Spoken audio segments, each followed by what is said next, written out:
Ce n'est pas parce qu'elle était silencieuse qu'elle était consentante. Non. Oui, elle n'a pas dit non, mais elle n'a pas dit oui. En fait, elle n'a rien dit. Alors, ça s'adresse aux hommes comme aux femmes, parce qu'il y a aussi des hommes qui sont aussi victimes de ce genre d'abus.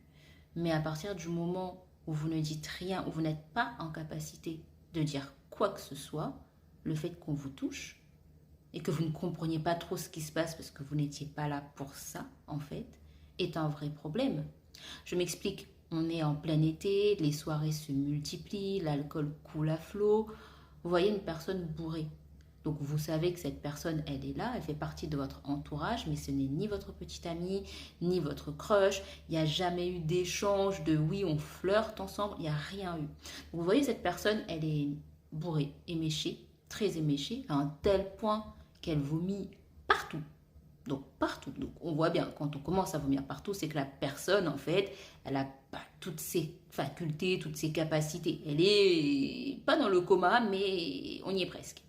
Cette personne, une de ses amies, va l'isoler pour qu'elle puisse se reposer et reprendre ses esprits.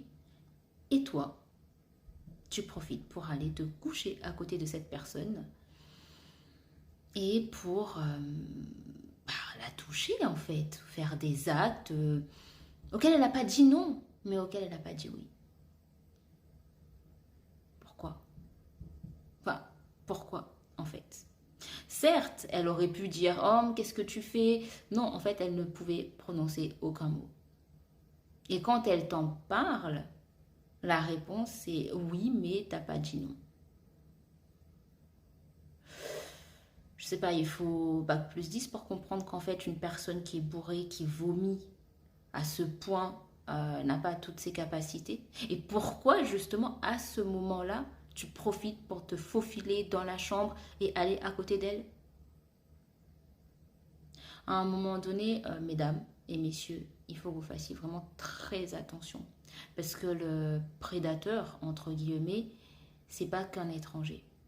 Ça peut être une personne de votre entourage, une personne qui vous voit au loin et qui malheureusement n'attend que ce moment pour venir vous sauter dessus, pour venir vous faire subir certaines choses.